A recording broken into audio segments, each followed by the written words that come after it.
All right, so I guess we'll get started. It's around 7, so I'd like to welcome everybody to the second class of this three-part series on the life of Fidel Castro, and through his life and the history of his life and the period that we covered last week, the background to the Moncada attack. So we're going to go through a lot of stuff tonight, and so let's get started. As I said last week, it's not mainly a history lesson that we're trying to do, but sort of more draw some lessons from history for activists to learn the method of some of the lessons of Fidel and the history that he lived through and helped shape.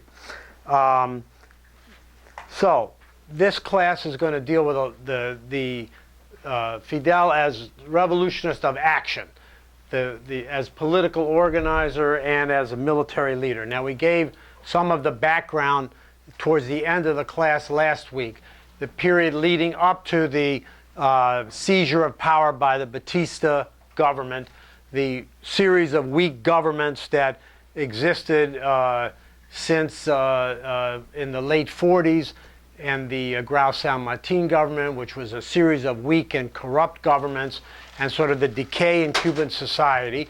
And yet there was scheduled an election that was going to be a very corrupt and in the sewer of sort of bourgeois electoral politics that existed in Cuba. But nevertheless, there was going to be an election.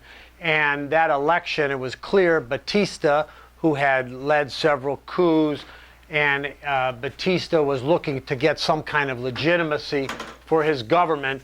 He knew he was going to lose that election, so he basically seized power, abrogated the 1940 Constitution, which came out of the struggle against the Machada dictatorship, and actually had many progressive elements in it.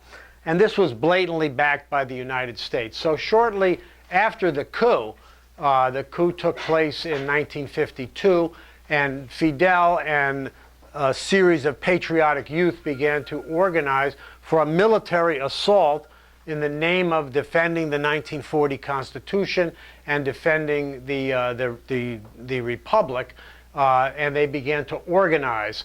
And it's a very, this is pictures of some of the fighters. This is Abel Santamaria, was really the closest comrade of Fidel in this period, and he was later murdered in a particularly bestial, torturous way by the Batista dictatorship after the failure of the assault. Now, this book here, which I referred to, which is can be got in Audible and paperback, it's the closest thing to an autobiography of Fidel. And in it, he describes a lot of the planning and the organizing that went into the training that went into the Moncada assault. What I want to emphasize for tonight, and those are very important details, but what I want to emphasize tonight is that this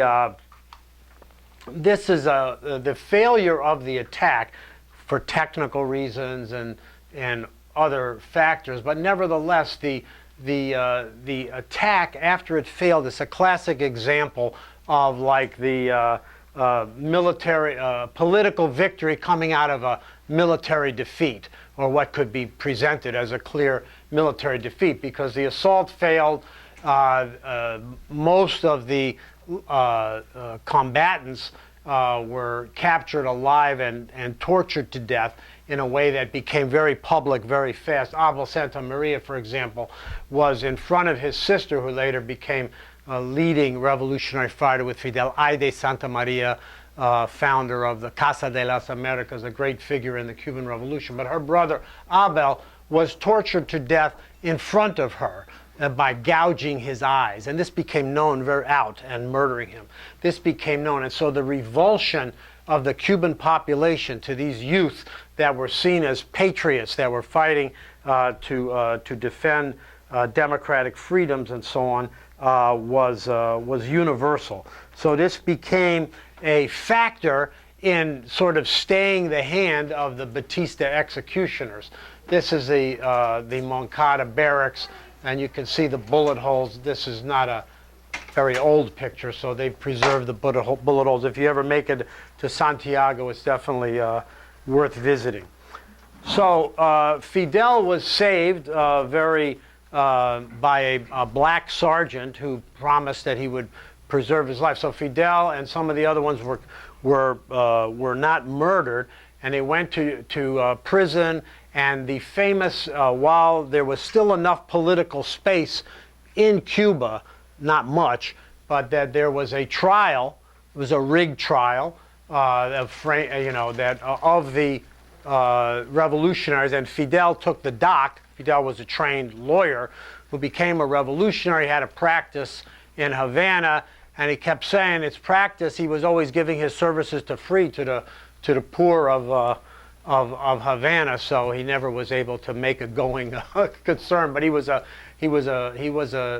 lawyer, and so he spoke in court, and his speech was smuggled out, called "History Will Absolve Me," and this speech became the organizing document of the July 26 movement, which was organized. It became the main organizing tool that the movement used to build support. And it was mass-produced in an underground, copies, pamphlets, distributed all over the island, while the Fidel, Raul Castro, and others were in prison. So because public opinion across classes, but especially in the working class and among the poorest layers of the working class, the support had shifted in support of these young revolutionaries.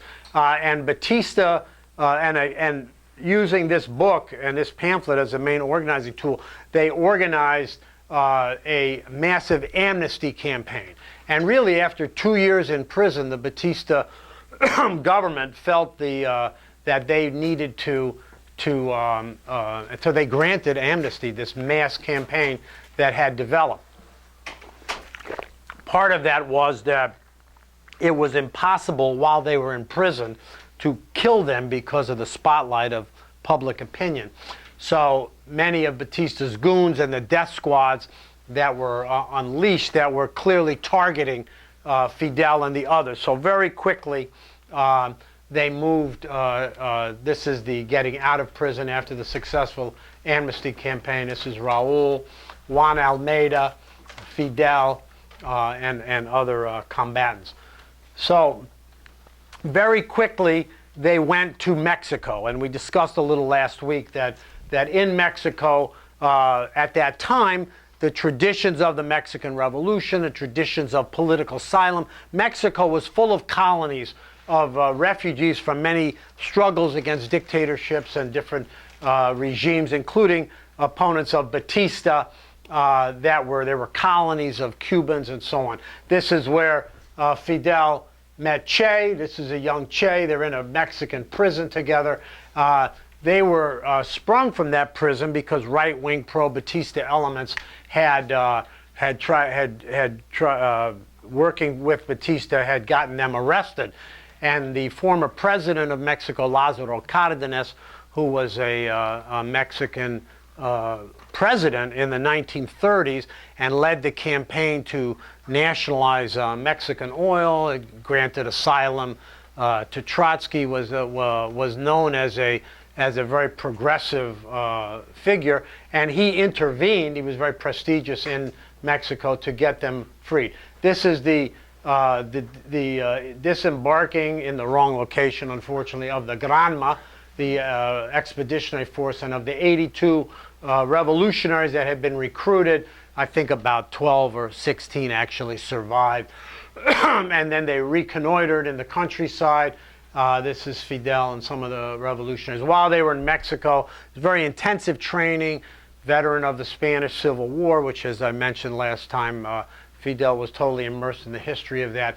In fact, Fidel said his main manual that he used to learn guerrilla warfare, and that before he read Giap and Mao and some of the other, was actually Ernest Hemingway's novel, For Whom the Bell Tolls, which is actually an account of a revolutionary guerrilla during the Spanish Civil War. It was unfortunately made into a horrible movie by some right-winger in Hollywood. So if you see the movie and you have read the wonderful novel by Hemingway, you can do yourself a favor and skip the movie, unfortunately. But, so this is another shot. This is Camilo Cienfuegos, who was killed in the early years after the triumph of the revolution. This is Raul and Fidel. Now, we mentioned last week there was a question about were these revolutionaries, were they all middle-class intellectuals? What was the connection? How did they relate to the working class of Cuba? And we talked about how the revolutionary underground that was established, that was a conduit, was led by Celia. This is Heidi Santa Maria, told about her brother Abel that was murdered by Batista's goons. This is Celia Sanchez, who, and they led contingents of women that were like conduits of working class youth and union combatants and others that were part of the July 26th movement that were recruited to go into the countryside and to join the guerrilla force that had started to establish bases and rebel armies as they grew, recruited peasants. So this was a constant pipeline between the revolutionary underground and sometimes leaders of the underground in the cities where there was a vast urban network where, you know, their life became too precarious in some of the big cities, so they would get into this pipeline and get into the country. And this is Heide and Celia leading groups of recruits into the base area. This is a very good book here. Where is it? Yes, Monthly Review Press. It's an amazing biography of her life, of Celia Sanchez, One Day in December.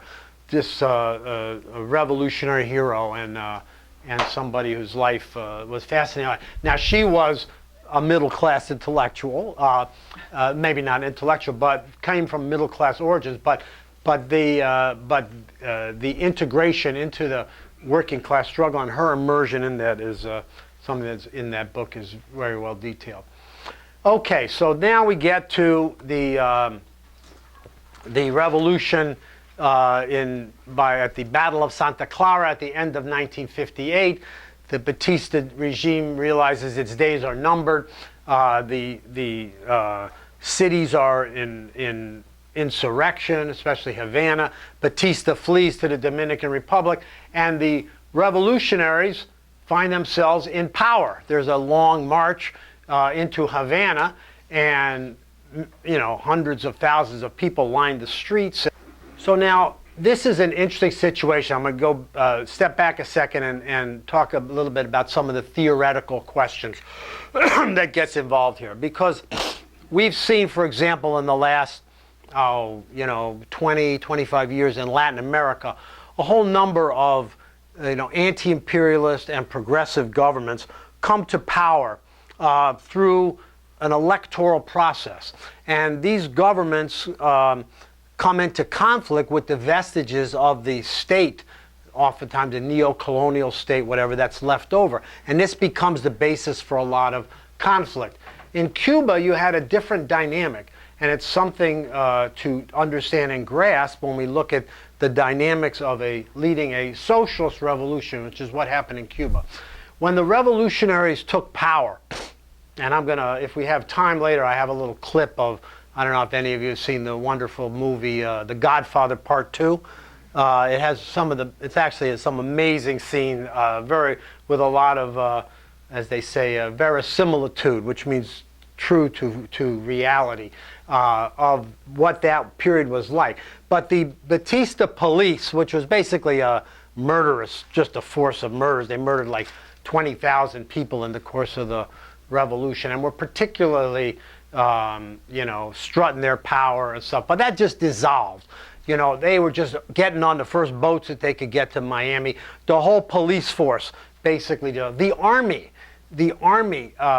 was defeated. And although many individual officers, you know, some even came over to the revolution, but the army as an institution, as the apparatus, it basically was smashed and dissolved. The whole criminal justice system, the court system, which was rigged and corrupt, basically dissolved. So what happened is the revolutionaries come to power, and on the major institutions of the state, of the old neo-colonial capitalist state in Cuba, are basically gone. And the revolutionaries start to build a different personnel for a different class power, and there becomes this emerging new state power in Cuba. And this is what happened.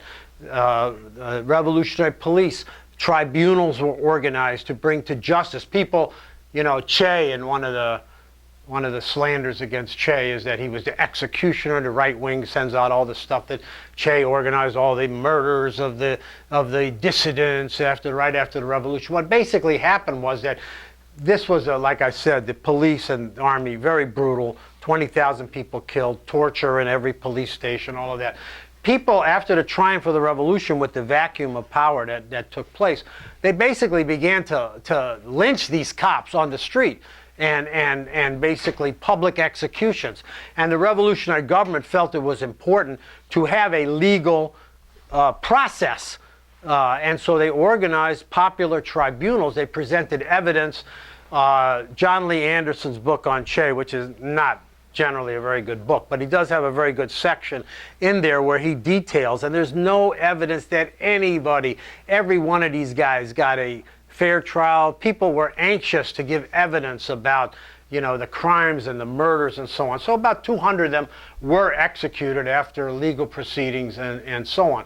But that is why, so this was the embryo of building criminal justice institutions from the ground up. So they didn't inherit all the institutions of the old state, but from the beginning they were building a new state apparatus. So this is a framework in Marxist theory that is come to be known as the workers' and farmers' government, where you have a government that comes to power that's in conflict with the vestiges of the old state power, which is the full-blown capitalist state, even a neo-colonial state.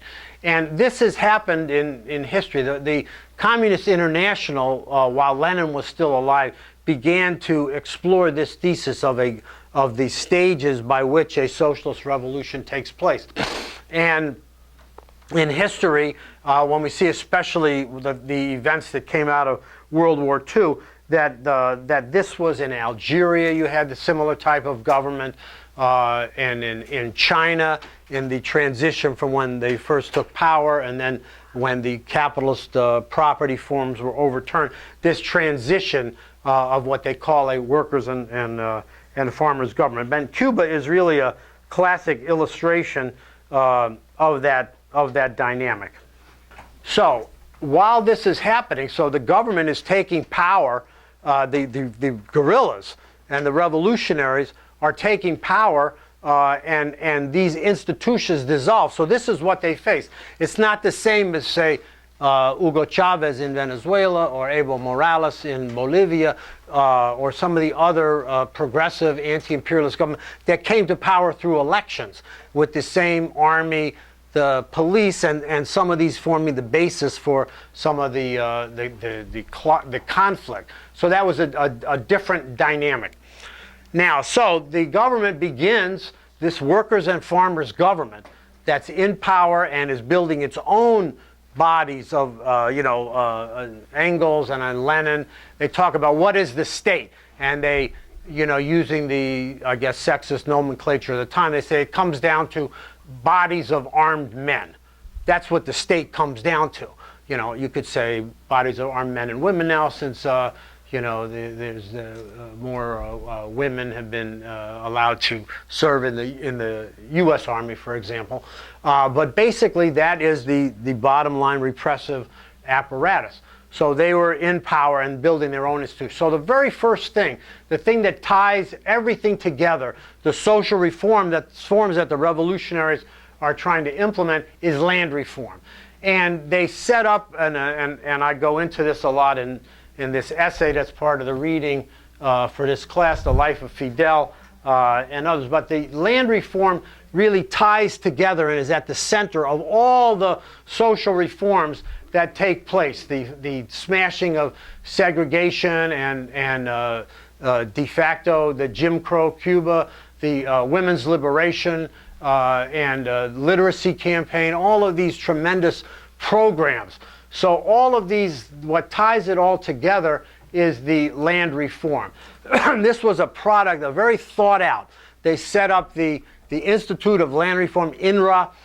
Fidel was at the head of it. Che and Fidel collaborated and went back and forth on all the questions. And Che was headed up the Department of Industrialization within the INRA, within the Institute of Land Reform, because they tied land reform, setting up cooperatives, collectives, but also preserving private farming for every farmer that wanted to use their own land and have their own land, limits on ownership, 100,000 acres, which is a lot, and so on. But they connected roads, build tourist resorts, build armies, and to organize the working of the land. And this was seen as being at the center of all the reforms. That this was the first thing that was done. This was to mobilize people and to take care. Now, in Cuba, so much of the land was owned by not only the Cuban landlord class, but most of it was owned by U.S. Major holdings. And so they began to distribute, to supervise, set up farm cooperatives. Nearly 500,000 acres of confiscated land was owned by U.S. Corporations. So Che and the Department of Industrialization financed highway construction, housing for peasants, and so on. So this was very early years of at the very outset. Not explicitly socialist per se, but it really is a blow against the holdings of the landlord capitalist class, which in Cuba, like in many countries, is like sort of sort of semi-feudal holdings in land combined with especially capital from the United States, modernization. Meanwhile, the peasants work 3 months of the year, left to starve the rest of the year and do back-breaking labor. So that whole system was smashed, and that began to establish new social relations. Now, while this is going on, and within this, another big campaign is the struggle against racism. Cuba was like a replica or like a caricature of the Jim Crow system in the United States. And Fidel, and I'm gonna read a little excerpt from this speech that Fidel gives in March 1959. This is like 2 weeks after the 3 months after the guerrillas take power. So this is very early on. This is reprinted. In fact, the syllabus for this class, which is online somewhere, I mentioned last week, there's an archive at the University of Texas, which has actually every speech almost that Fidel ever did. You can look this up, March 29th, 1959. I'm just going to read a little example of it to give you an idea of the consciousness. This is like 5 years before the passage of Civil Rights Act in the United States and the Voting Rights Act. This is an example, which is why in the early years of the Cuban Revolution to this day, there were layers of black freedom fighters, civil rights movement, revolutionaries in that period, including Malcolm X, that were attracted to the Cuban Revolution, that knew that what the Cuban Revolution has done. So this is what Fidel says. I'm going to read a little bit of this. He says, "I believe it is my duty to tell the people about the things on my mind and how they must collaborate with their revolutionary government and how it is helping them. But not everybody's mentality has developed enough in the revolutionary way. A revolutionary consciousness is lagging behind the people's feelings. The people's feelings are all revolutionary, but their mentality is still not wholly so. The people's mentality is conditioned by many inherited prejudices, many vestiges of the past, and many old customs. If the people want to overcome this evil, they must begin by recognizing it. Battles must be won by us. The battle against unemployment, the battle to raise the standards of the lowest paid workers, the battle to bring down the cost of living, and one of the most just battles that must be fought, a battle that must be emphasized more and more, which I might call the fourth battle, the battle to end racial discrimination at work centers. I repeat, the battle to end racial discrimination at work centers. Of all forms of racial discrimination, the worst is the one that limits the colored Cubans' access to jobs. It is true that there is in our country, in some sectors, the shameful procedure of barring Negroes from jobs. Everybody knows I am not a demagogue. Everybody knows I hate demagogy. The first form of racial discrimination we must combat is racial discrimination at work centers. This limits access to places where a living can be learned. It limits the Negro's chance of satisfying his needs, so we commit the crime of denying the chance to work to the poorest group particularly. While the colonial society made the Negro work as a slave, made the Negro work more than anybody else and without pay, we commit the crime in our society, which some have wanted to call a democratic society, of doing just the opposite and trying to prevent him from working to earn a living. And he goes on. And it's a brilliant speech, and it set the tone early on that the fight against racism, the fight against segregation was going to be at the center of the Cuban Revolution. The same is true for women's liberation. I already mentioned that in the hills, there was a women's battalion, a combat battalion organized of women, in addition to the soldiers and the combatants and the conduits and the people that recruited in the city and recruited people into the countryside where but after the revolution triumphed, the Federation of Cuban Women was established. Now just think for a minute. I mean, if some of you have seen The Godfather Part 2, you may know about, which we'll get into in a minute, the mafia domination. But just think of what Cuba was like in this period before the revolution. In Havana, one of the main industries of so-called tourism was the commercial sex trade. It's estimated that maybe 1 out of 3 women in Cuba were employed in that industry, were prostitutes or some degree of the chain of prostitution and commercial sex. It was like known as the brothel of the United States, and so on and so forth. So the revolution smashed all of that, and not only, I mean, all these many thousands and thousands of women were retrained, given jobs, the consciousness, and these things. So this was a major thing. These are some of the Cuban women in the armed forces.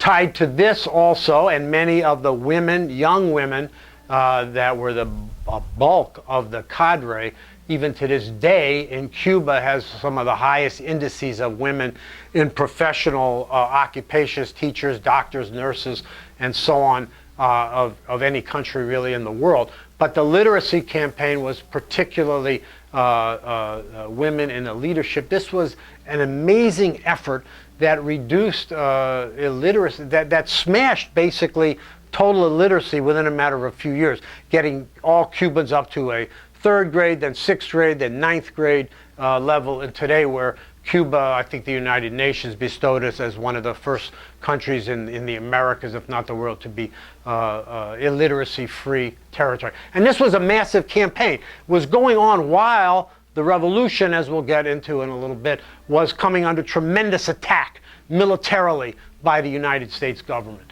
during the Bay of Pigs, the Cuban Missile Crisis, and all this.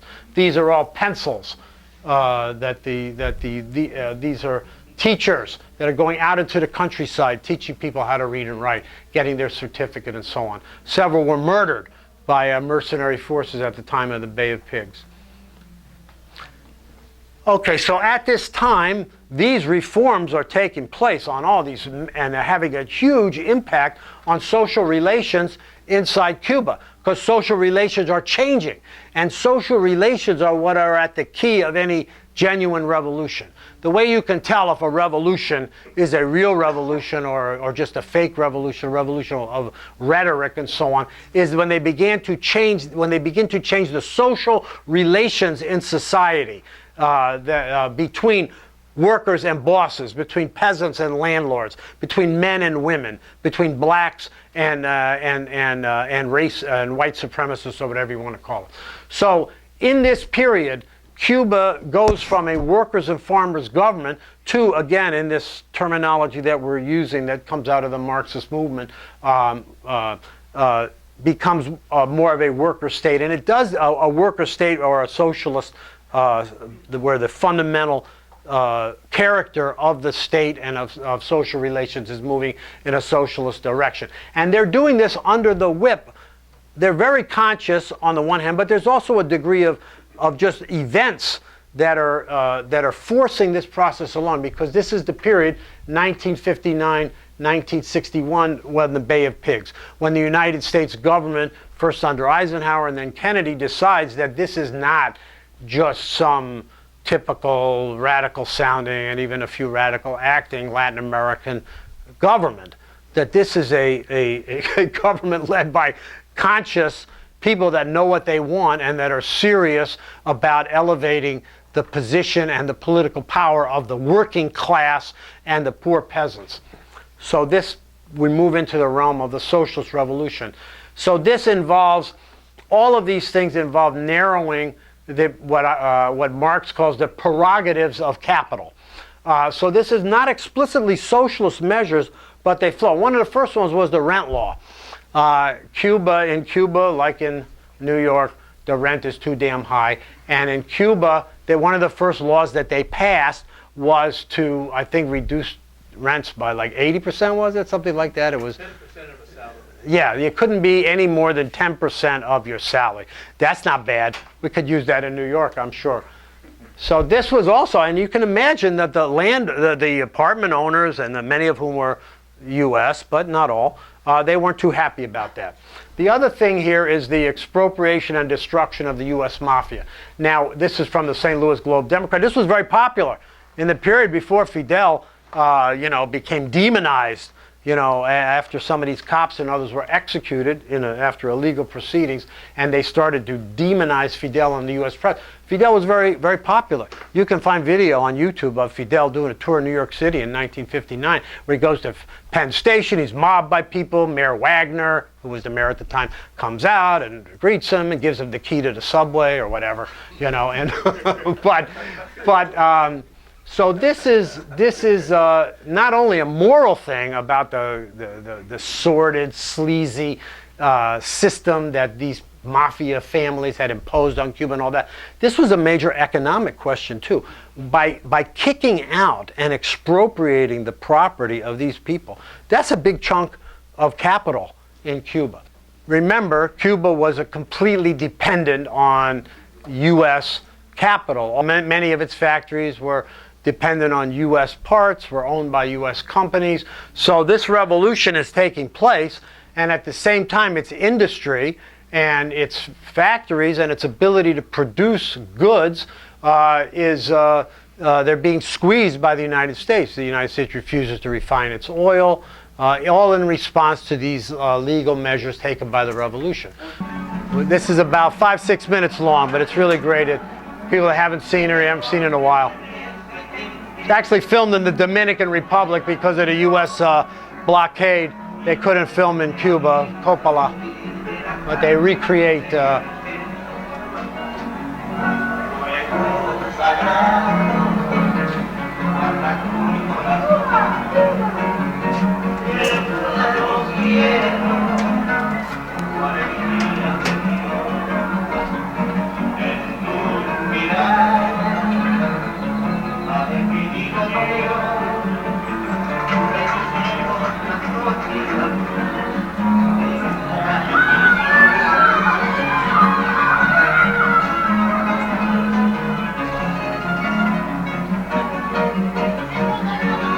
That's Michael Corleone, Al Pacino.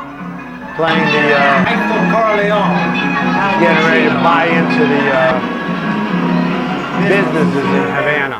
Most respected gentlemen, Muy respetados caballeros, allow me to welcome you to the city of Havana. permítanme darles la bienvenida a la ciudad de La Habana. I want to thank this distinguished group of Quiero darle American las gracias industrialists a este distinguido grupo de industriales for norteamericanos continuing to work with Cuba por continuar trabajando con Cuba for the greatest period of prosperity por el más grande periodo de prosperidad in her entire history. en toda nuestra historia. Mr. William Shaw, Señor William Shaw, representing the General Fruit Company. representando the General Fruit Company. Messrs. Congo and Dan, Señores Congo Landán, United Telephone and Telegraph Company. de la United Telephone and Telegraph Company. Mr. Petty, Señor Petty, Regional Vice President of the Pan American Mining presidente Corporation. regional de la Pan American Mining Corporation. Mr. Robert Allen of South American Sugar. Señor Robert Allen de la South American Sugar. And Mr. Michael Corleone of Nevada, Y señor Michael Corleone de Nevada, representing our associates in tourism and leisure activities. y actividades de placer. And my old friend and associate from Florida, Soy amigo y asociado de la Florida, Mr. Hyman Rose. señor Jaime. This is the Meyer Lansky character. Thank United Telephone and Telegraph for their lovely Christmas gift. Quiero aprovechar la oportunidad para darles gracias a la United Telephone and Telegraph Company. Solid gold telephone. Es un teléfono de oro macizo. Perhaps you gentlemen would like to take a look at it. Quizás, caballeros, ustedes quisieran verlo. Mr. President, Yes. Perhaps you would discuss the status of rebel activity and what this can mean to our businesses. Of course. I want to assure you that although the rebels have mounted an impressive campaign in Las Villas, yo le quiero asegurar de que a pesar de que los rebeldes han montado una impresionante ofensiva en las villas, my staff indicates with assurance that we'll drive them out of the city of Santa Clara before the new year. echaremos de la ciudad de Santa Clara antes del nuevo año. And I want to put you all at ease. Y quiero asegurarles We will tolerate no guerrillas in the casinos or the swimming pools.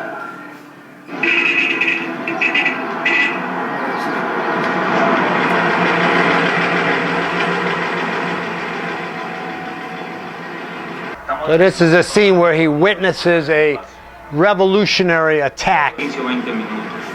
And he's impressed. He said that they'll make an arrest. And in a few months he let us through. E niente, qua che schifosi banditi stanno facendo la pulizia.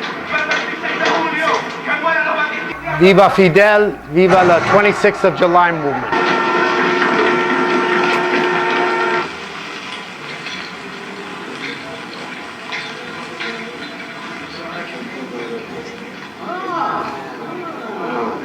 I hope my age is correct. I'm always accurate about my age. Make sure that everybody sees the cake before we cut it. I'm very pleased you're all able to come from such distances to be with me today. When a man comes to this point in his life, he wants to turn over the things he's been blessed with, turn them over to friends as a reward for the friends he's had, and to make sure that everything goes well after he's gone. Not for years. Yeah, we'll see. The doctors would disagree, but what do they know? These are wonderful things that we've achieved in Havana, and there's no limit to where we can go from here. This kind of government knows how to help business, to encourage it. The hotels here are bigger and swankier than any of the rub joints we put in Vegas. And we can thank our friends in the Cuban government, which has put up half of the cash with the Teamsters on a dollar-for-dollar basis, has relaxed restrictions on imports. What I'm saying is that we have now what we have always needed, real partnership with the government. Smaller piece. You all know Michael Corleone, and we all remember his father. At the time of my retirement, or death, I turn over all my interest in the Havana operation to his control. But all of you will share. The Nacional will go to the Lakeville Road boys. The Capri to the Corleone family. The Sevilla built more, also, but Eddie Levine of Newport will bring in the Panino brothers, Dino and Eddie, for a piece and also to handle the actual casino operations. And we've saved a piece for some friends in Nevada to make sure that things go smooth back home. I want all of you to enjoy your cake. So, enjoy. I saw an interesting thing happen today. This is interesting. This is the best part. A rebel was being arrested by the military police. And rather than be taken alive, he exploded a grenade he had hidden in his jacket. He killed himself, and he took the captain of the command with him. Right, Johnny? These rebels know they're lunatics. Maybe so. But it occurred to me, the soldiers are paid to fight. The rebels aren't. What does that tell you? They can win. They could win. This country has had rebels for the last 50 years. It's in their blood, believe me, I know. I've been coming here since the 20s. We were running molasses out of Havana when you were a baby. The trucks owned by your father. Michael.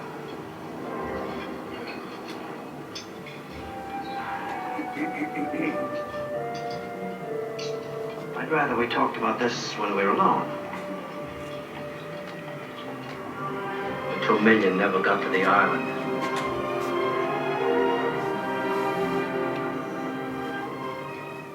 So they had to train whole layers of Cuban working people to basically take over the factories, to learn how to run them, and as they began to get trade, especially from the Soviet Union and stuff, to be trained in the new. So this was a whole process of where the capitalists that owned these factories, which, you know, the process of nationalization that took place, which we will go into the next slide,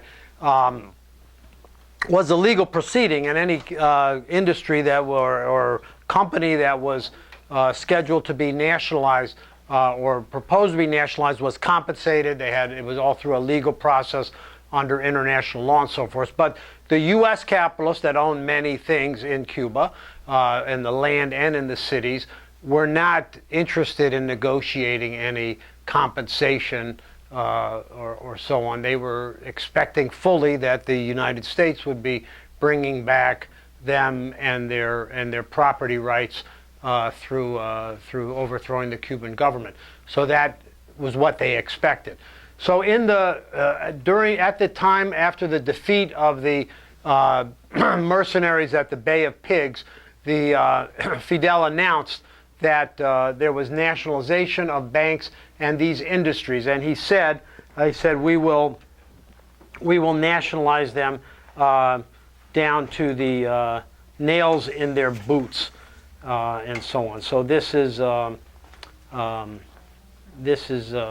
very key part by 1961, 1962, with the nationalization of industry, with the land reform, with these broader social measures, and then most decisively in Cuba is the question of the state monopoly of foreign trade.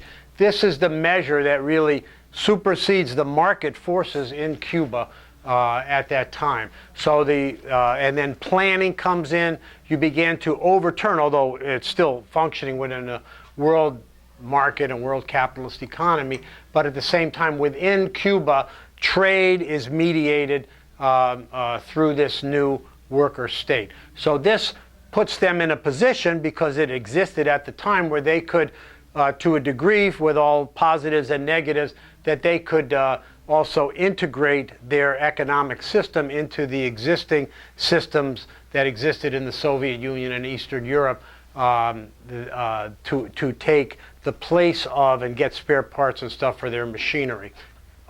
This is the period then where defending the revolution is tied into the social measures being taken, because at each stage of the process, the Cuban revolutionaries and the new Cuban state and government is coming under unrelenting pressure from the United States. This is the Fidel leaping off a tank. There's a famous picture of this. This is part of it. that as he's leading the tanks that rushed to the Bay of Pigs when they learned that this was where the mercenaries were going to be landing. So this is the Bay of Pigs. These are the captured invaders organized by the CIA. Now it's very interesting, one little aspect of this that gives you an indication of the type of savvy political opponent that Washington was facing that they weren't used to. When these people were captured, I think there was about 2,000 of them that that had survived. They captured them, never tortured them, nothing like that. In fact, they what they did was they published. They got information about every single one of these guys, and they had ID and stuff like that. And they put out a pamphlet that explained in detail the class composition of this army, and they broke it down. It was very interesting. There were like, I can't remember the exact figures, but like so many owners of industry, so many rich people, 35 professional playboys. I mean, I forget. They broke it and they wrote a pamphlet of it, something that I should have jotted down the statistics, but it was, and they put that out. They explained this is an army of the overthrown, the people that the revolution overthrown. This is who they are. This is their class. There's no workers and peasants in this army, in this mercenary army. They kept them, and they kept them in, again, no torture, no nothing. They kept them, and they traded them eventually and made the United States trade medicines and medical stuff that Cuba had been barred from having because of the economic blockade and measures. Medicines they traded for these guys who were unharmed. There's a history of this in Cuba. There's so much projection that goes on in the propaganda against Cuba, and they try to use torture. They project what they do onto the Cubans. There's many cases. One of the most famous is this guy Armando Valladares. He was a big hero. None of you probably ever heard of him, or maybe some of you have. That in the 1980s was a big cause. He was supposedly being tortured in Cuba, and he was this poet. He had actually been a cop under Batista, but leaving that aside, and he was this great poet. He wrote prose, and they published his book of poems, and he was being tortured and all this BS. And basically, he had been engaged in terrorist activities, mercenary activities. They caught him, they busted him, they put him in jail for 10 years or whatever. And his sentence was, when he got out of prison, they made him walk from his cell to the getting out of the gate, so that everybody could see he was supposedly had been paralyzed. It was all complete BS. They filmed it, and that had never taken place. But there's a history of that kind of frame-up I call projection. Okay, so now we're going to end with the Cuban Missile Crisis, because this then becomes the high point of the U.S. attempts to overthrow Cuba that actually brought the world to the brink of nuclear war. After the failure of the Bay of Pigs, they launched this campaign. It was called Operation Mongoose, organized by Bobby Kennedy, the great liberal. And this was a campaign of just sort of unbridled terrorism, assassination attempts, death squad activities, terrorism, sabotage. And this was met by the revolution defending itself in every way, and the failure of that. So they came to the conclusion in the upper sanctums of the United States that it was going to take a direct invasion of U.S. forces. They could not rely on proxies. They sort of dropped their, one of the great laws, I guess, of history is that people have to beware of when you start to believe your own bullshit. So they started to realize that the Cuban Revolution had massive popular support, that it wasn't they didn't allow themselves anymore the illusion that they were going to be able to have some kind of an uprising of the Cuban people that would aid them. So they came to the conclusion that this was going to be need a direct invasion, and began planning for that. Operation Mongoose was meant to sort of soften up the population for that. In this crisis, and I'm not going to go into great details, I wrote an essay on this that I would, in all modesty, recommend that people check out. It's part of the reading for this, is the political legacies of the Cuban Missile Crisis, where I go into a lot more detail. But essentially, in this situation, the Soviet leadership under Khrushchev convinced the Cubans, who were reluctant, very reluctant, and did not want to do it, that they would install missiles, nuclear missiles, in Cuba, and that this would be a defense against what they knew was coming, which was a direct U.S. invasion. The Cubans were very reluctant to do that because of the impression that that would give, that they didn't, but at the same time, they were appealed to on the basis that this was necessary also for socialist camp solidarity, because the United States, which is true, had missiles in Turkey and other places that were in proximate terror, and that this was something that the Soviets, although they didn't say this to Fidel, but this is what ended up happening, that would be a bargaining chip by which they could get the U.S. to withdraw some of the missiles that were closest to their territory, and so on.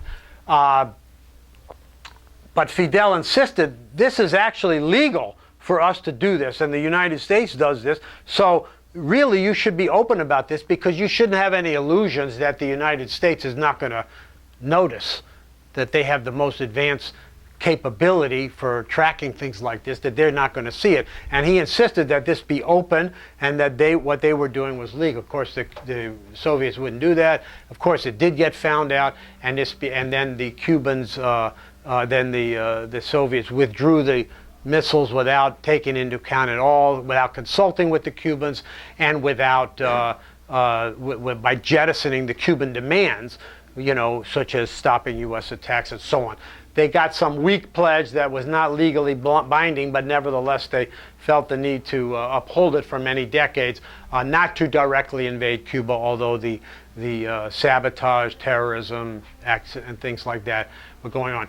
Some of the documents have been declassified on this, and I would really strongly, there's a couple of books put out by, I think, the National Security Archive, which is actually a progressive think tank in Washington, and some of these classified documents, they're brilliant in their openness and honesty, and they estimated that if you had an invasion of Cuba at this time, that there would be within a week or two there would be 18,000 U.S. dead.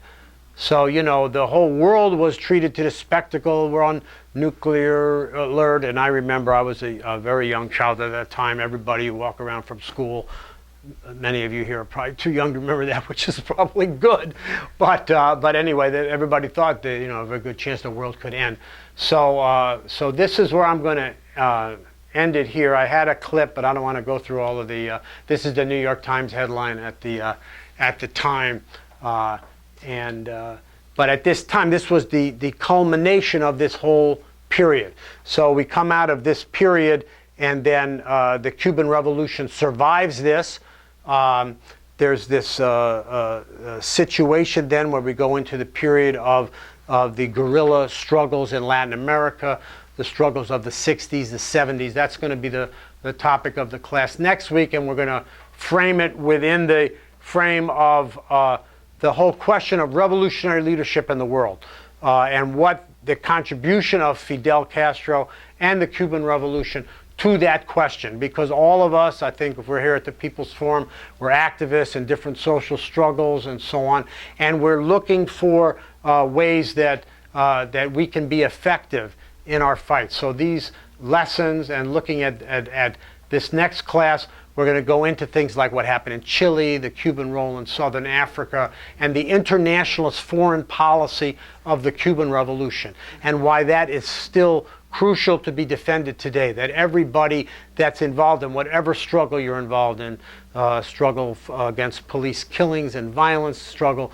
labor struggles, worker struggles, that we need to also be in the trench to defend the Cuban Revolution, because they've defended all these struggles over many years. So anyway, I'm going to end it here, and we'll take Q&A, and thank you very much.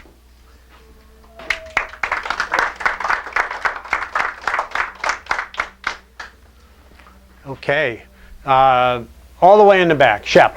That originally were put on Fidel and Che when they were in Mexico. What did they accuse them of? That's the first question.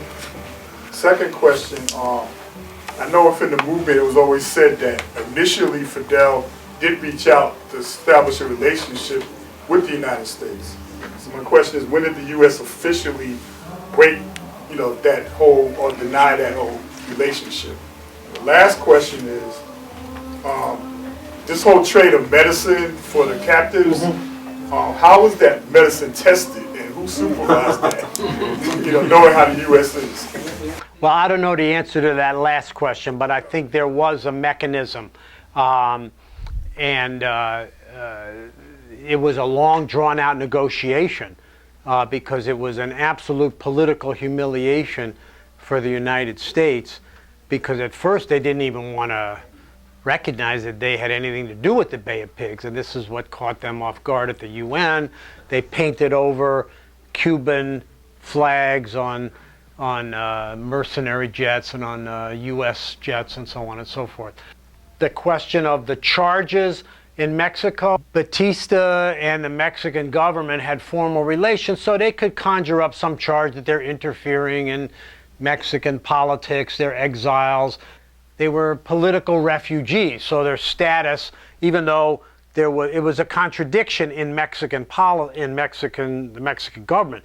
You had a Mexican government that was basically a conservative government, but at the same time, the tradition of the Mexican Revolution, the tradition of political asylum being granted to people fleeing dictatorships, could go to Mexico. There was a certain space for that. There was the fact that even corrupt Mexican governments wanted to identify with the traditions of the Mexican Revolution, Zapata, so on and so forth. So they were there and they were functioning, and then some Batista agent or some spies of Batista says to gets the ear of somebody in the Mexican government, says these guys are openly organizing against a government that Mexico has relations with. What are you going to do about it? So they threw him in jail. To get him out of jail, and they had no rights because they were not Mexican citizens. Not that Mexican citizens had that many rights either. They were rotting there until Cardenas, who was a prestigious figure in Mexico, and it was identified more with the Mexican revolutionary tradition because he led the fight to nationalize the oil, which was a big campaign. You can imagine in the 1930s, the propaganda of the British, the Americans, the people that owned that oil, those oil fields, when this government nationalized it. It was a hysteria. They called them pro-Hitler. I mean, it's all BS. But they just threw out all the guns, and it didn't work, and he led a campaign. So he was a very prestigious figure. So he knew of Fidel. He knew of the July 26th movement. He hated Batista. He was democratic-minded person. He wasn't a revolutionary socialist, but he was a democratic-minded person.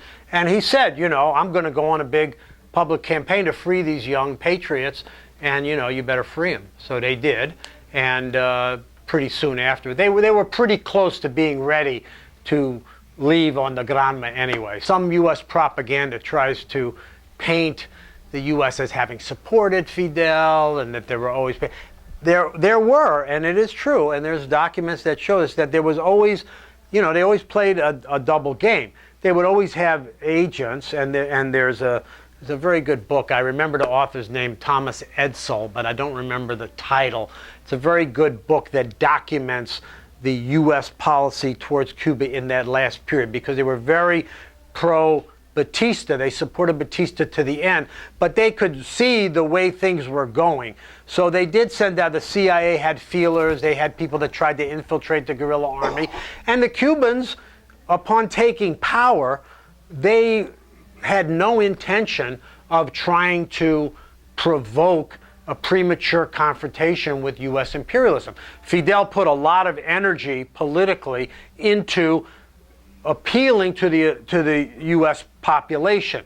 Like I said, they came to New York. I have a wonderful picture in this essay here. Fidel, to this, until he died, he had a statue of Lincoln on his desk. Fidel, in addition to being grounded, as we talked last week, in the traditions of Latin American anti-imperialism, he was also an avid, he understood and followed the whole struggle against slavery in the United States, the abolitionist movement. These people were his heroes. He knew that that history. So he came to the United States. He went to the to Harlem. He met with Malcolm X. He politically understood and reached out and had that orientation. But at the same time, they were very clear, whatever they would have done, but they were very clear that they were going to carry out this social program. They were going to smash Jim Crow. They were going to eliminate illiteracy. They were going to elevate the position of women. They were going to, have a land reform so peasants could, work the full year around, and when they weren't working, could have schools or could have cooperatives. They were serious about that, and it was inevitable that to the degree that they were serious about that they would come into conflict with the United States government. But it wasn't something that they were trying to do. They were trying to stay loyal to their program. And the United States government, had to be convinced. The United States government, even to this day, they can adapt to many governments, including some that are, relatively progressive or left-wing. I mean, the Obama administration had relatively good relations with the Lula government in Brazil, and that's possible, but a government like the Cuban revolutionary government, they knew that was a completely different animal, so to speak. So, I don't know. Yes, right here. Guantanamo, it was always a U.S.-controlled before, during, and now. I'm assuming it is. Is that correct? Secondly, the U.S. dollar, when was it? Was it outlawed? At what point was that? And lastly, when did Fidel use the term communist as opposed to socialist? Sure. Oh, by the way, this is that picture. This is Fidel visiting Washington, where he met with Nixon, and who was vice president, and Nixon at the time said, this guy, we gotta get rid of this guy. Got a picture of him shaking his head. But here he is at the Lincoln Memorial, placing a wreath in front of the Lincoln Memorial. Fidel was, the point I was making, Fidel was fluent in the history of the fight against slavery in the United States and the Revolutionary War against slavery as it developed in the last couple of years. So your question about the Guantanamo was kept by the United States even after the Platt Amendment, which originally imposed U.S. control and had territory, Guantanamo and some other space. I can't remember the name of it, but they gave up that space, but they retain Guantanamo to this day. And no matter how many, they they claim to pay like $200 a year rent, going back to what the rent was in 1901 or something like that. But Guantanamo is still, unfortunately, a U.S. Controlled. And of course, that's one of the demands of the Cuban Solidarity Movement, is to get the hell out of Guantanamo. What was the other one? The U.S. dollar, when was it outruled or whatever? And lastly, in terms of when did Fidel first use the term communist as opposed to socialist? Well, that's an interesting question. He goes into a lot of that in detail in this autobiography. The dollar is like, in the course of Cuba becoming a worker state, they developed a new currency, and they integrated their trade, and there was a stability in their relations as they became more integrated and part of the economic exchange with the so-called socialist camp with the Soviet Union. Their currency became much more stable. When the Soviet Union collapsed and they were flung into the special period, their currency basically collapsed as their industry had collapsed and so on. So even there was a period of time when many of us here, and we would go to Cuba in the very beginning of the special period in the early 90s and stuff like that, when they were really in bad shape, when they would have electricity losses, people have to do surgery in open light because there was no electricity. I mean, I can get into that, and we will get into that in the next class. But in that period, the dollar became a main currency circulating in Cuba, despite the blockade, just because if you could get a hold of dollars.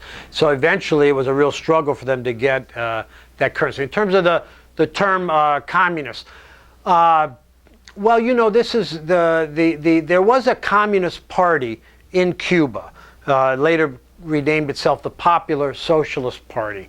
And Fidel and Raul, I think, joined their youth group. They had a bookstore, and they had a very heroic history, especially in the labor movement in Cuba. But as I mentioned last week, and we'll go into more next week, in this speech here at the University of Havana in 2005, which people should look up again, this is considered Fidel's main legacy speech. He talks about this, the fact that under the orders of Stalin, the Cuban Communist Party was ordered basically to join the Batista government of 1944. That's before the coup of 1952. And this really discredited them. And it created a political vacuum in Cuba, which the July 26 movement and the young people around Fidel gravitated towards. The Communist Party of Cuba at first, which again was called the Popular Socialist Party, at first had a relatively hostile attitude towards the guerrillas. They considered the July 26th attack on Moncada to have been sort of adventuristic, and it wasn't until like 1958 that they joined the guerrilla struggle and became loyal fighters in the revolution. And then there were some problems in the early years of the revolution with some of the cadre of the PSC that had abused position powers. We can get into that next week. But so in that period, the Communist Party of Cuba was not identified with the revolutionary movement at first. And then Fidel, I think, considered himself a Marxist. And they merged three parties in Cuba. The one was the Revolutionary Student Directorate, the other one was the Communist Party, and the July 26 movement merged in the early years of the revolution to form the Communist Party of Cuba.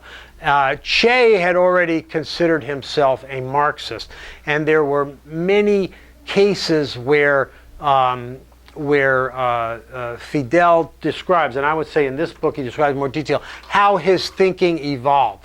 Because in his head, he wasn't identifying, he considered himself a utopian communist, but he also was differentiating himself from some of the practices of the Communist Party in Cuba. So this was, and then the Cubans take power. The revolution takes power, and they enter into this world where the United States is launching a full frontal attack to destroy them. The Soviet Union is defending them. China is defending them. The socialist countries are defending them, and they are also inspired by some of these revolutions. So when, I would say probably 1959, 1960, and at the same time, the propaganda from the United States is coming out, Hannah, you're a communist, aren't you a communist? You're a secret communist, you're this, you're that. You know, and Fidel is trying to explain how his ideas developed to the point where he considered himself a Marxist-Leninist or a communist. But those terms at that point, the world that they were entering and referencing those terms was all mixed up. Because what kind of a communist? Are you a pro-Moscow communist? The Sino-Soviet split was raging. You had the Trotskyists, considered themselves also communists. There were Trotskyists in Cuba. Some of them were totally crazy, but there were all these ideological things. And the Cubans' instincts were basically not sectarian. As we'll get into when we talk about the guerrilla struggles in the 60s, they welcomed everybody. They were not sectarian, and they got into conflicts with the pro-Moscow communist parties in Latin America, which is another very important story. That's a long answer to three short questions. Yes, right here, and then Tariq. That scene in the movie where they're up on the roof cutting up the cake, the heavy-handed symbolism there, you know? Yeah, right. That was the Hotel Capri in Havana, except that was filmed in the Dominican Republic. So right. It was the U.S. that prevented them from filming in Cuba? Yes. Yes, there was a blockade going on. This was when was The Godfather? My 75, 76. Oh, the blockade was completely 100%. So they had to recreate that scene in the Capri or the Nacional or whatever it was. But that is a very brilliant, I thought, depiction of the way they were able to compress the U.S. domination of the economy, the integration of the mafia into the Cuban economy, and then the scene with all the businessmen who are very uptight, they're reading it. This is like 2 weeks before the revolution, or a week before the revolution, because he references Santa Clara, which was the last battle, you know, where Che led and allied with railroad workers. I don't know if I mentioned I'm a retired locomotive engineer, so I really related to this. I used to work for Amtrak, driving back and forth from New York to Washington. Yeah, that was filmed in the Dominican Republic. Tariq. Thanks to Ike, when I went to Cuba, I was able to witness the Cuban people frowning on use of the American dollar, because the Cuban dollar is worth more than the American dollar. A lot of people don't know that. So I think the American dollar is worth 85 cents in Cuba. So they frowned on when you use the American dollar. I was very impressed to see that the Cuban people were not eagerly seeking out the American dollar. And my question is this, Ike. We know that racists and persons who feel themselves to be superior, they come out of stratified and hierarchical families, and usually in those families you have the father is the dictator and the wife is a subordinate and the children are the lowest subordinates, and the father dictate to the children, especially the children, the wife and the children, but the children come out of that full of hatred, and they come out of that thinking of themselves as inferiors, and that's why they are inclined to pursue some kind of campaign to show that they deserve respect, and then they go to the illogical point of feeling that they should be respected more than other people, and that's what racial superiority is about. So in light of that, I'm sure Fidel and them knew about this thing. Did they implement some type of program of being knowledgeable of that to ensure that racism would be eliminated and never again surface in a revolutionary situation? Well, what the Cuban Revolution has done on the level of on the question of the fight against racism, women's rights, and also later, although they were later on this, but eventually around gay rights, which was a question that the revolution lagged behind for a number of years. But the key thing was to implement the kind of structural reforms that would facilitate changes in social relations. Again, going back to the question of social relations and the question of individual consciousness, but combining that with laws and not imposing it, but for example, in Cuba they have a family code, you know, where the expectations, and it's codified in law, is that men are supposed to participate in the domestic chores of the family, you know, and this is something that it may be, you know, I mean, it's undoubtedly unevenly implemented, and this is why you have a federation of Cuban women, but they have these laws that signal the types of new social relations that they're trying to do to elevate the role of women in society. Cuba was the first country in the Americas, a full 15 years before the United States, that legalized abortion. The first country in the Western Hemisphere to where a woman, by law, could control their own body. Laws like this that elevated the position of women in society and integrate into the workforce. The same thing, the passage I read from Fidel's speech, they started on smashing barriers to Afro-Cuban employment, to jobs. And this is it was in the course of a revolution, but you know, in the United States, and I'll get into this when we get into the classes on Malcolm X, but you know, breaking down the barriers with the rise of the CIO in the 1930s, some of the jobs, like in my job as a locomotive engineer, there wasn't a black locomotive engineer in the United States till 1969. You know, when I first hired out on the railroad, I met some of the first black engineers that the companies were forced to hire, and these racist women came, you know, first ones maybe 15 years after that. So these were measures that the revolution took, and also kinds of, there's a good movie I referenced last week It's called Lucia. It's a classic movie about feminism in Cuba. And it's 3 segments. It was done in the 60s by the director Humberto Solás. And one of the segments we talked about last week was set in the period of the Machado dictatorship. The first segment is set in the aristocratic period of the Spanish colonial rule. The third segment takes place right after the revolution between this peasant woman who's very enthusiastic about the revolution and the literacy campaign and the classes that she's going to, and her husband who's like the machista stereotype. And it goes through these different periods of, again, how social relations, how she is being integrated into the workforce. She's breaking down the boundaries of the peasant existence of just being the beast of burden in the countryside, and how this challenges her boyfriend, her husband, whatever it is. So anyway, but that's the process that is taking place. So in the course of that, things like the family code, it goes into to break down the patriarchal models of what a family is, of the nuclear family. Family is very important in Cuba, but at the same time, Cubans have a fairly high divorce rate, and a lot of Cubans this is because of the fact that the elevation of the role of women in society is, they're just not going to put up with the kind of relationships that otherwise they would. Yes, Omar.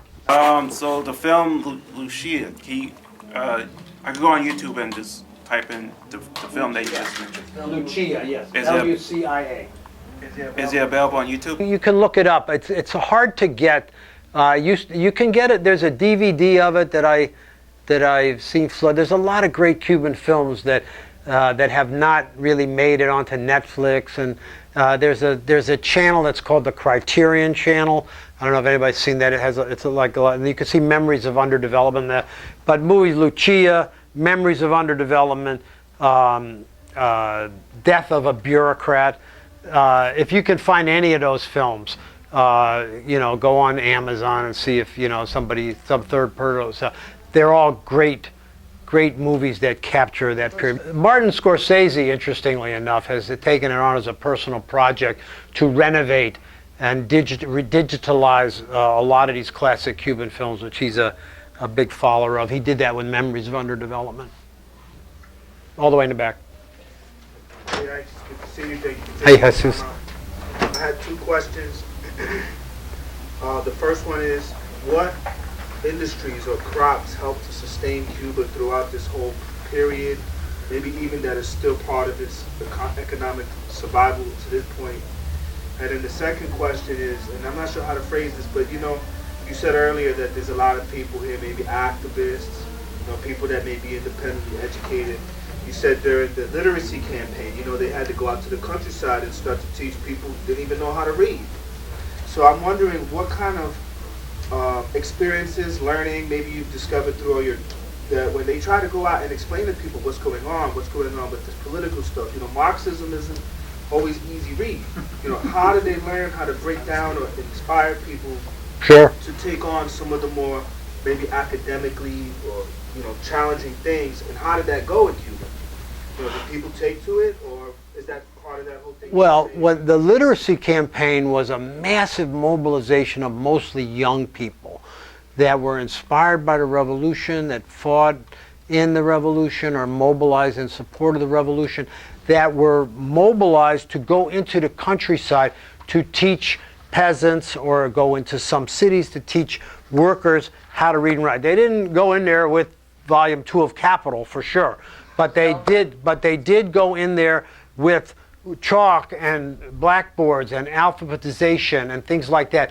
And the revolution, it wasn't like a revolutionary indoctrination, but it was a living example of what the revolution stood for, that the revolution stands for everybody being able to read and write, that Fidel said it's not just a moral question, but we want a politically engaged population. And you cannot be a political actor in society. You cannot defend your own interests if you can't at least read and write. That this is necessary for your self-determination as an individual and your ability to be able to participate in the interests, in struggles in the interests of your class. So that's how they viewed it, as an example of the policies of the revolution. Now, in terms of higher education, there's a massive expansion of that. I always give the example, but this could be said too about teachers, university professors. 7 to 10% of the Cuban population at the time of the revolution went into exile into the United States. The old apparatchiks of the old regime, the cops, the ones that could get away, there was a lot of people, the gangsters, the people that worked for the casinos, that first wave.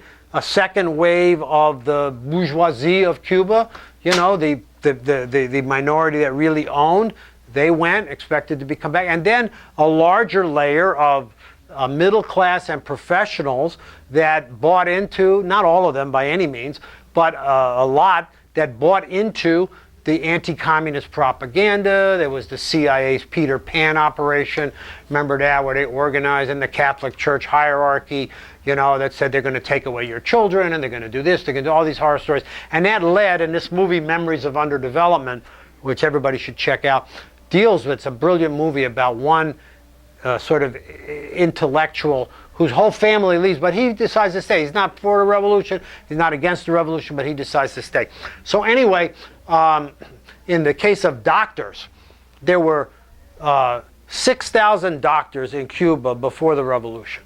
The average Cuban peasant probably never saw a doctor their entire life. And the average life expectancy in Cuba was 52, which means that, a lot of people are living to 70 or 80, the rich, tiny layer, but that many Cuban peasants are living to be 40, something like that. The life expectancy is 42. It's now one of the highest in the world, 77, 80, comparable to the United States, higher than for blacks and Latinos in the United States, but leaving that aside. So 3,000 of those doctors split. They left the country, and they were gone. Cuba today graduates 10,000 doctors a year. And even though the United States is trying to kick them out of all places in Latin America, slandering them and stuff like that, but they still have more doctors serving the most destitute layers of the working class around the world than the UN does, and certainly the U.S. government. So this is, you could say the same thing for professors. So my point is that the University of Havana today is it's not just Marxism. They don't just indoctrinate people in Marxism or anything like that. It's that they teach all kinds of things. That's why the level of education in Cuba is so high, and the universities are very rigorous, despite material difficulties. Yes, right over here. So a couple of questions. So first of all, how did the Fidel and the revolution did a transition in the financial sector first? Like, how did they transcend into like a central Cuban bank or something from old financial institutes? Like that usually is a very difficult transition to make, especially for people using money. And the second thing that I still don't understand is like, what is the formal reason which the U.S. uses not to have any contact with Cuba or doing embargo back in the 70s and after the fall of the Soviet Union? What is the formal reason?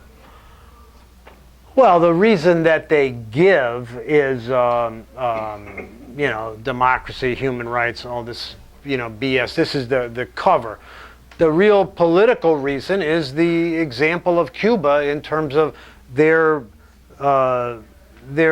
posture and their position and their pursuit of their economic interests throughout the Americas, which since the triumph of the Cuban Revolution, Cuba has been a major pain in the ass for them politically, because every progressive struggle Cuba champions, every government, whether it's Chile under Allende or Venezuela under Chavez or whatever, that makes any attempts to try to alleviate the conditions of the working people in their country, Cuba will champion that, and it puts them in contention. Do they have reports like suggesting about Oh, certainly. They put out, volumes of papers, and they engage in political propaganda, and this is part of the clash. It's not only an economic war against Cuba. It's a political war, and it's a political war that has propaganda apparatus. I mean, in the 1960s, and this is literally true. Some of the Freedom of Information documents have come out about this. But in the 1960s, there were literally hundreds of personnel that the State Department and the CIA, literally hundreds, that would be assigned to do nothing but come up with disinformation about Cuba, to spread rumors. When Che Guevara left Cuba clandestinely to fight with the pro-Patrice Lumumba forces in the Congo, against what later became the Mobutu horrible regime and all that. When they linked up with that, and then when that was failed, and then Che went to Bolivia, the CIA was churning out, where is Che Guevara? Che Guevara is dead. Has Fidel is in prison? Che Guevara. They would plant these stories. When Camilo Cienfuegos was the airliner he was on got either crashed or was shot down, when he was on a mission to go to arrest this the one commander that the U.S. bought off. His name was Uber Martos, who spent, I think, 30 years in prison until he was released. And so he was, Camilo was going to arrest him, and his plane died. So he's a hero of the Cuban Revolution. They sent out information that they knew was bullshit, that Fidel had Camilo killed. They would churn this stuff out. Cuba's tortures prisoners, all these things. That's just the propaganda machinery. I mean, you talk about fake news. This is the model for it. The model for it was Cuba. It was like factories of fabrication. And literally, they would churn this stuff out and plant it in newspapers around the world.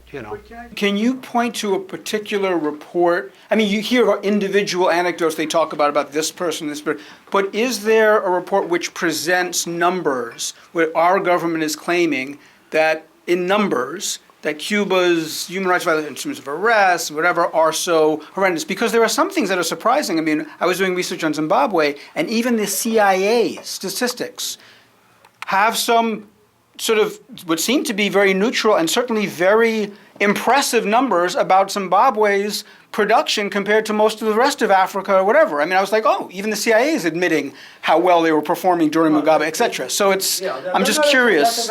That's a valid point. There's the groups like the CIA. I mean, the CIA as an institution, it's a very contradictory thing. Its job is, on the one hand, to lie through his teeth, to send out disinformation, to subvert things, to carry out policy. On the other hand, they are expected to provide, relatively accurate information to the ruling class that they serve.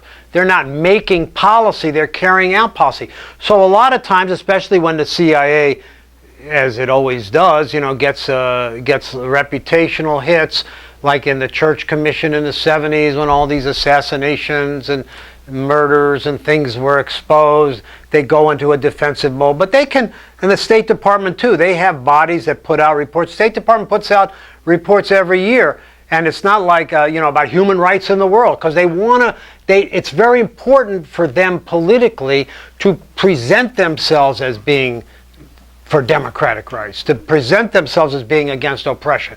And every word in these reports does not have to be a lie. In fact, it's better if most of it is not a lie. It's like, I think it was Lenin or somebody once said about the New York Times. They tell the truth about the small things so they can lie more easily about the big things. So in other words, they can put out a report about some oppressive government that the United States is in conflict with, or even that they're allied with. The State Department's capable of putting out a report about human rights violations in, say, Saudi Arabia. They can do that. They do it. Doesn't mean that they're not allied with Saudi Arabia. Doesn't mean they cover them up. But when it comes to Cuba, it's sort of, they really seem to go overboard. I mean, it's like with Cuba, it's like hyped information much more. But the problem they have is that the Cubans are very savvy opponents. and the Cubans know how to answer them and always do answer them.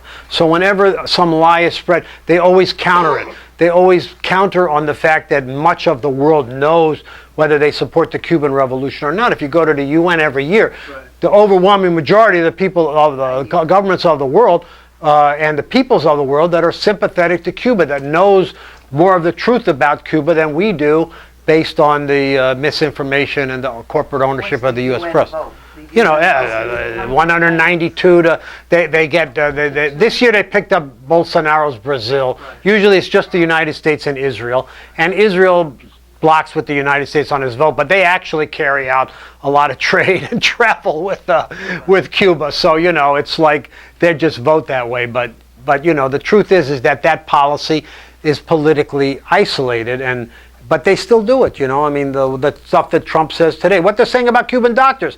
They are on a huge campaign today to slander Cuban doctors. These Cuban doctors that go into the poorest working class neighborhoods. We've seen it in Venezuela, in Bolivia, that cure people of blindness, that provide clinics. You know, they are saying that these are slaves and that they are being forced by the Cuban government, and you know, they find a defector, they have a whole program. The United States government has a program dedicated to bribing and trying to buy off Cuban doctors. And if they defect and they come and they say, you know, how horrible, what a slave I was, they put them on. I mean, this is the kind of stuff that they have to put up. The most important thing they did was actually assign Che to be the finance director or the head of the banks.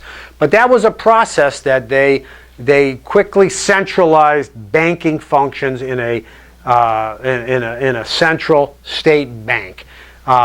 There was you could do private banking in Cuba. You had to do it through this central state bank. Same thing, excuse me, with the monopoly of foreign trade. So trade becomes metered. This only makes sense. It's not like, you know, a capitalist government can carry out protectionist measures.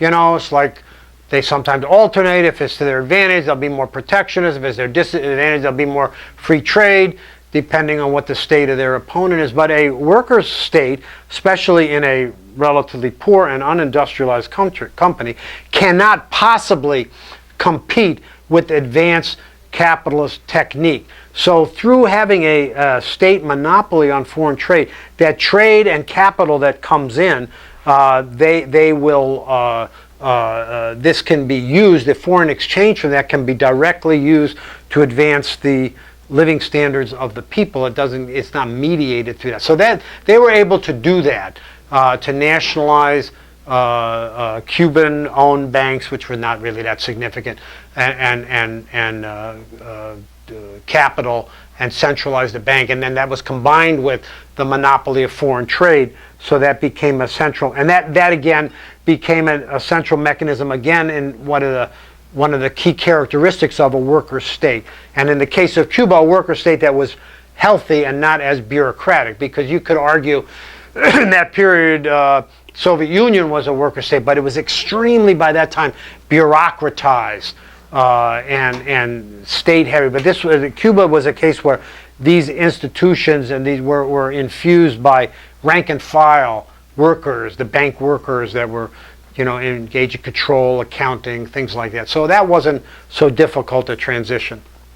Yeah, go ahead. How did they manage to deal with interest rates and loans, especially when you deal with the Soviet Union and China in regards of trade? So you need to have some interest rates regarding foreign policies, but maybe change the interest rates for the common population. Thing on loans that was important, things like that. I mean, at this same time, in general, they're becoming more integrated into some of the trade with the Soviet Union, Eastern Europe. But the main thing about loans was that it was a key part of the land reform, because they're loaning at interest-free or no interest at all, or even grants, money to peasants so that they can buy tractors, so that they can have roads paved, so that schools get set up. So it's all tied into that. So the product that the peasant produces they can make a profit off of that because they've gotten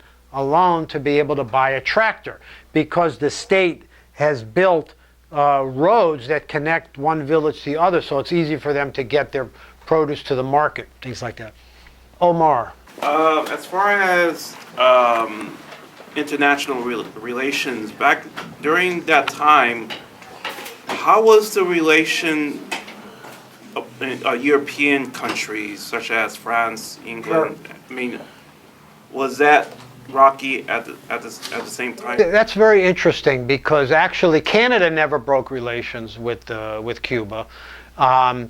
Neither did any of the European countries. The Cubans tried to buy weapons before they turned to the Soviet Union to defend themselves from Belgium, and they actually got Belgium for some reason. They had a very high-level arms industry, but they bought a lot of weapons from Belgium, a lot of rifles and good weapons, and there was this famous ship called Le Coubre. Everybody knows the famous picture of Che Guevara, the one that's circulated all over the world. That picture of Che is him in grief at the funeral ceremony when La Coubre, which was full of Belgian arms, was blown up by the CIA in Havana Harbor, killing hundreds of people. Hundreds of civilians were killed in that. So they tried to get, and after that the Belgians weren't so keen on selling them any more weapons. So they tried to do that. They were able to get, weapons that they needed to survive from the Soviet Union in that crucial period. But in terms of other relations, they had trade. It got to the point where they tried to maintain, because the truth was that the more advanced techniques for industry and things like that were in the more advanced capitalist countries. The Soviet Union, coming out of World War II and all of that, their industry was relatively, for Cuba it was great, it helped them survive, but they also got a lot of low. So they tried to maintain good trade relations and exchange with European countries, with France, and to some extent they were able to do that. But by the late 80s, because of the Cold War and all these things, that something like 85% of their economic exchange was with the Soviet Union and Eastern Europe. And they paid a big price for that when the Soviet Union collapsed and they went into the special period. Jaime. Yeah, on the banking, one of the blows to the Cuban economy at the beginning was that the Batista regime, when they left, they took the Cuban gold reserves, which was about $50 billion, I think, in gold, taken out of the country. So that started, they started from a very bad spot. And then another thing was that pressures put on Cuba, not only on the human rights issue, but also the like they said, when Cubans were in Angola, the United States was saying, well, we can have better relations if you leave, but if you don't, then they put more pressure on them. The same thing that's happening with Venezuela and Maduro. They're saying, well, we're upping all these sanctions on Cuba because Cuba supports Venezuela, which is absolutely crazy, since Venezuela is actually a lot richer than Cuba, and if anything, Venezuela supports Cuba to some extent, Next week, we're going to do a whole section on Cuba and Southern Africa and the internationalism.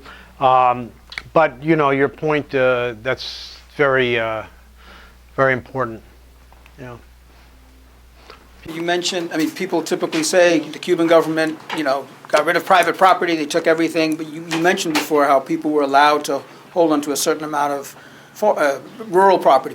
But my understanding is also in the cities, you could have like one house in the city and one house in the country, but there's a limit, so it's not like just taking away everyone's property. And I also knew people growing up who actually continued to get payments from the Cuban government for land that had been expropriated. So it would be great to hear more about that. Almost everybody in Cuba, almost everybody in Cuba owns their home. You could argue that the Cuban Revolution has created more, I mean, small, there's never been anything like forced collectivization of land in the Cuban Revolution. Private farmers have their own association. They lobby for their own interests. I mean, especially now in recent years, there's been a lot of reforms that it's probably easier for a small business owner in Cuba to get something started than it is in the United States. You know, if you read in Manhattan, the average new restaurant lasts about, what, 90 days or something like that, you know. So yeah, you could do that, but the foundations of the economy, the commanding heights of the economy, the major industry is publicly owned. The railroads were very dilapidated, but they're starting to come back. I mean, the sugarcane companies built railroads so they could haul that stuff out. If you look at most third world countries, the railroad systems that exist were basically built by the owners to have a way to extract the wealth that they're getting out of the country, you know, and that was the case in Cuba. But it does have a pretty extensive system, but it really was run down. It's just now starting to rebuild with help of Russia and China. Nationalized in 1960. It was never owned by the U.S. No, it was owned by U.S. companies. In fact, we visited a wonderful old steam locomotive museum they call Museum of the Sugar Industry. It's got some of these great old Baldwin steam locomotives from that period. If you're a rail buff, you'll go crazy there. All right. Anything else? Okay. Thank you, everybody. And we will resume next. Thank you. Next week, we're going to take up these questions of especially the foreign policy of Cuba, some of the things that Jaime mentioned, Southern Africa, Chile, Central America, the special period, Elian Gonzalez, Fidel's last revolutionary triumphs, and so on. So thanks for coming. I hope to see you next week.